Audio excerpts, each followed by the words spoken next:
बच्चों, आज हम क्या पढ़ रहे हैं? हम पढ़ने वाले प्रकाश के बारे में। यही आपकी वर्कशीट है, वर्कशीट नंबर 19, जो आप सभी बच्चों को 4 तारीख को मिलेगी।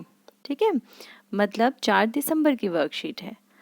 अब प्रकाश क्या है उसको समझते हैं। ज्ञानेंद्रियों में से दृष्टि एक सबसे महत्वपूर्ण ज्ञानेंद्रिय है। हमें पता है हमारी सेंस ऑर्गन कौन कौन से होते हैं, सबको पता है। जिसके अंदर हमारी स्किन आती है, टंग आती है, आईज आती है, ईयर आते हैं, है ना। ये हमारे सारे सेंस ऑर्गन होते हैं। तो दृष्टि, आईज आती है ना, दृष्टि एक सबसे महत्वपूर्ण ज्ञानेंद्रिय है। इसके माध्यम से हम अपने चारों ओर की चीज़ों को देख सकते हैं। पहाड़ हैं, नदियाँ हैं, पेड़ पौधे, कुर्सियाँ, लोग और बहुत सी अन्य चीज़ें देखते हैं। रात में हम इन आँखों से क्या देखते हैं बेटा? तारे देखते हैं, चांद देखते हैं। लेकिन देखना कैसे संभव होगा, आपको पता है? हम कैसे और चीज़ों को देख सकते हैं? क्या आपने कभी सोचा है कि हम विभिन्न वस्तुओं को कैसे देख पाते हैं? आप कह सकते हैं कि आंखें वस्तुओं को देखती हैं, लेकिन क्या आप अंधेरे में किसी वस्तु को देख सकते हैं? इसका अर्थ है कि केवल आंखें किसी भी वस्तु को नहीं देख सकती। नहीं देख सकती ना, मतलब हम ये कह देते हैं कि हमारे पास आंखें हैं इसलिए हम चीज़ों को देख सकते हैं। जिनके पास आंखें नहीं हैं वो चीज़ों को नहीं देख सकते। ठीक है, लेकिन हमारी आंखें होते हुए भी क्या हम अंधेरे कमरे में जाते हैं, हमें सब कुछ नज़र आता है? नहीं आता। हमें माचिस, मोमबत्ती या टॉर्च कुछ ना कुछ जलाना पड़ता है। इसका मतलब आँखों से हम देखते हैं, आँखों के बिना नहीं देख सकते, लेकिन कुछ और चीज़ भी है जो होनी ज़रूरी है। तो ये क्या होता है बेटा? प्रकाश। बल्कि यह केवल तब होता है जब प्रकाश किसी वस्तु से टकराकर हमारी आँखों में प्रवेश करती है। जब वस्तु से प्रकाश टकराएगा और हमारी आँखों में आएगा तभी हमें वो वस्तु दिखाई देगी। मतलब बहुत सारी चीज़ें हैं जिनका अपना प्रकाश नहीं है। अब बल्ब का अपना प्रकाश है, तो हमें बल्ब से रोशनी दिखाई दे रही है, चमक रहा है, हाँ ये बल्ब है, ये कहते हैं ना हम। लेकिन क्या कुर्सी का प्रकाश है अपना? नहीं। लेकिन कुर्सी के ऊपर क्या पड़ा? बल्ब का प्रकाश गिरा। कमरे में आपकी कुर्सी रखी हुई है, उसके ऊपर बल्ब का प्रकाश गिरा और वो टकरा के हमारी आंखों में आ गया एकदम से, तो वो हमें कुर्सी नजर आ रही है। और क्या है घर में? बहुत सारी चीजें हैं, दीवार है, अलमारी है, बेड है, उन सब का अपना कोई प्रकाश नहीं है। उनके अंदर लाइटें नहीं जल रही है, नहीं जल रही ना, जैसे बल्ब में लाइट जलती है, चमकता है, फिर वो कैसी दिखाई देती है? जो बल्ब या आपके घर में जो भी रोशनी का स्रोत है, चाहे खिड़की से रोशनी आ रही है, बल्ब से आ रही है, ट्यूबलाइट से आ रही है, उसकी रोशनी उस चीज़ पर पड़ती है और वो फिर टकरा कर हमारी आंखों में आती है, जिससे कि हमें वो चीज़ साफ नज़र आती है। प्रकाश किसी वस्तु से या तो सर्जित होता है या फिर परावर्तित होता है। मतलब प्रकाश वस्तुओं से कैसे आ रहा है? उत्सर्जित हो रहा है। उत्सर्जित मतलब बेटा निकल रहा है। उत्सर्जित लिखा हुआ है ना ये शब्द, उत्सर्जित मतलब निकल रहा है यहाँ। ठीक है, और परावर्तित मतलब टकरा रहा है। क्लियर है? परावर्तित मतलब होता है टकराना और उत्सर्जित मतलब निकलना। जहाँ ये उत्सर्जित आपको नजर आ रहा है और परावर्तित, तो उत्सर्जित मतलब वहां से निकलना, किसी वस्तु से प्रकाश निकल रहा है, जैसे कि सूरज से, जैसे कि बल्ब से, ट्यूबलाइट से। परावर्तित मतलब टकरा के वापस आना। मान लो यहाँ मेरे पास है एक कंघा है, ठीक है, और इस कंघे के ऊपर प्रकाश की किरण, यहाँ से मैंने टॉर्च यूज़ की और टॉर्च से प्रकाश निकला, तो ये इस कंघे से लगा, टकराया और यहाँ मैं देख रही हूँ, मेरी आंखें यहाँ पर हैं, तो मुझे ये नज़र आया। ठीक है, बात समझ आ रही है? परावर्तित मतलब टकराना। एक दर्पण अपने ऊपर पड़ने वाले प्रकाश की दिशा बदल देता है। आपने देखा है? मैंने भी देखा है। कब देखा? स्कूल में आप लोग करते हो।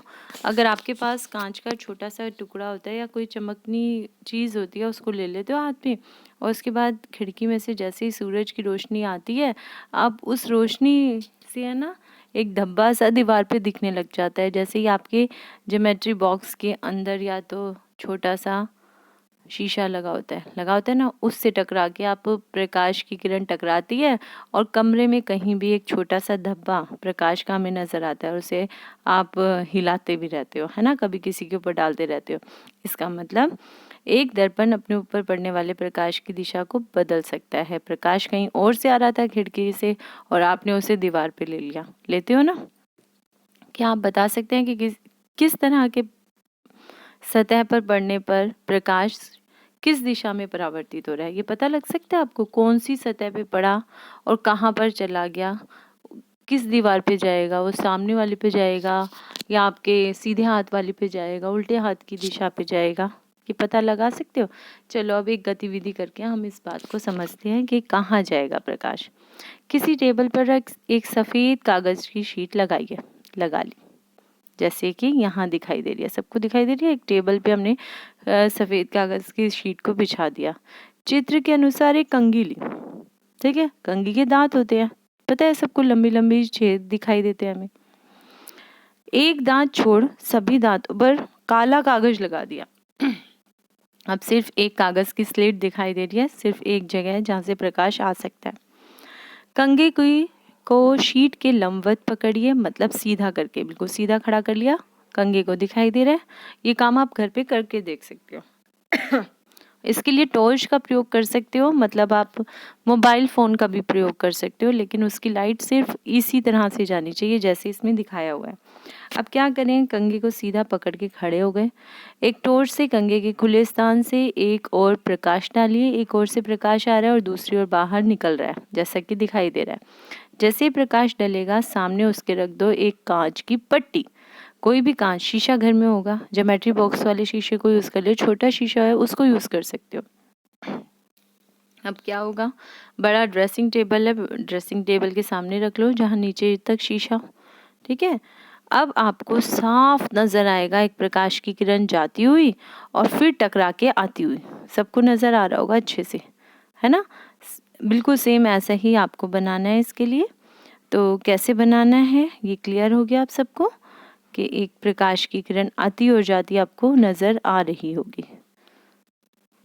देखो ये जा रही है, टकराई और फिर टकरा के वापस आ गई, तो इसे हम कहते हैं परावर्तन। क्या कहेंगे इसको? परावर्तन, ठीक है।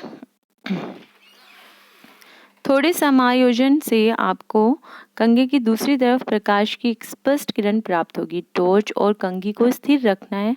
प्रकाश की इस किरण के पथ के सामने समतल दर्पण की एक पट्टी रखें। अब आप क्या देखते हैं, दर्पण से टकराने के पश्चात प्रकाश की किरण दूसरी दिशा में परावर्तित हो जाती है। अब आते हैं कुछ टेक्निकल नॉलेज पे बेटा। अब आने वाली किरण को क्या कहेंगे? जाने वाली किरण का भी कोई नाम होना चाहिए, तो उसका आने वाली जो किरण होती है, जो प्रकाश की किरण दर्पण पे आके गिरी, उसको बोलते हैं बेटा आपतित किरण। जाने वाली किरण टकरा के गई ना वापस, उसको बोलते हैं परावर्तित किरण। दिखाई दे रहा है सबको? पहला आपतित किरण, दूसरा परावर्तित किरण। अब ये क्यों बना रहे हैं हम? क्योंकि अब हमें पता होना चाहिए अगर हम कह रहे हैं प्रकाश की किरण मुड़ रही है तो वो कितने कोण से मुड़ रही है। तो आपतित किरण आने वाली किरण है, परावर्तित किरण टकरा के वापस जाने वाली किरण है। अभिलंब सबको पता है, अगर मेरे पास ये एक सतह है, इसके ऊपर मैं 90 डिग्री का एंगल बना दूं, ये 90 डिग्री का एंगल होगा बेटा, इसको बोलते हैं अभिलंब।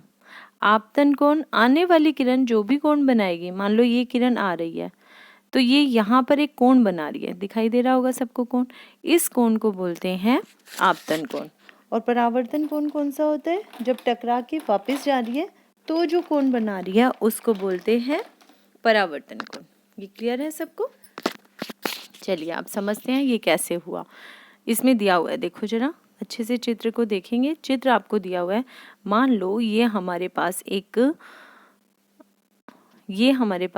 दर्पण है।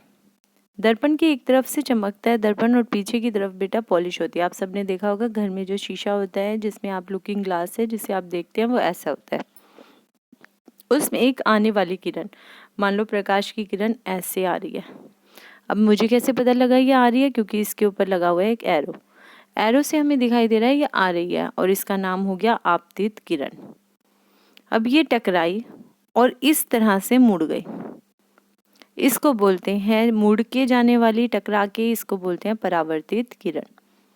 ठीक, अब यहाँ बीच में हम अपने पास से एक सीधी लाइन बिल्कुल 90 डिग्री के कोण पे बना देते हैं, इसको बोलते हैं अभिलंब। अब आने वाली किरण इस अभिलंब के साथ जो कोण बना रही है, ये जो कोण आपको दिखाई दे रहा है इसको बोलते हैं आपतन कोण। जाने वाली किरण, ये जाने वाली किरण है ना, ये एरो लगा दी हमने, चली गई है। जाने वाली किरण जो अभिलंब के साथ कोण बनाएगी उसको बोलते हैं परावर्तन कोण। ठीक है, अब हम इसकी डेफिनेशन समझते हैं। तो आपतित किरण क्या था? किसी पृष्ठ पर पड़ने वाली प्रकाश किरण को आपतित किरण कहते हैं। परावर्तित किरण पृष्ठ से टकराकर जाने वाली किरण को परावर्तित किरण कहते हैं। अभिलंब किसे कहते हैं? इस परावर्तक पृष्ठ के उस बिंदु पर जिस पर आपतित किरण टकराती है पर 90 अंश का कोण अभिलंब कहलाता है। आप ये भी लिख सकते हैं अभिलंब क्या है? परावर्तक पृष्ठ के 90 डिग्री के कोण को से बनने वाली रेखा को अभिलंब कहते हैं। आपतन कोण आपतित किरण और अभिलंब के बीच के कोण को आपतन कोण कहते हैं। परावर्तित किरण और अभिलंब के बीच को परावर्तन कोण कहते हैं। स्वयं को जांचिए, क्या हम एक अंधेरे कमरे में रखी हुई वस्तु को देख सकते हैं और क्या हम बाहर रखी वस्तुओं को देख सकते हैं? स्पष्ट कीजिए। क्या हम अंधेरे में रखी कमरे में रखी वस्तुओं को देख सकते हैं? नहीं, हम अंधेरे कमरे में रखी वस्तुओं को नहीं देख सकते। ठीक है, क्या हम बाहर रखी वस्तुओं को देख सकते हैं? कमरे के बाहर जो वस्तु रखी है, हाँ, हम कमरे से बाहर रखी वस्तुओं को देख सकते हैं। तो क्यों देख सकते हैं? क्योंकि प्रकाश के परावर्तन के कारण बाहर प्रकाश है और प्रकाश के परावर्तन के कारण हमें वस्तुएं नजर आती हैं। दिए गए प्रकाश परावर्तन के आरेख को नामांकित कीजिए। चलो नाम डाल के देखते हैं।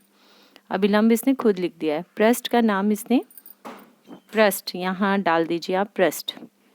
ठीक है, ये आपका एक परावर्तक पृष्ठ है। अब ये आ रही है, मुझे दिख रही है, तो इसका मतलब ये आपतित किरण है। और ये देखो मुझे जाती हुई नजर आ रही है, इसका मतलब इस किरण का नाम है परावर्तित किरण।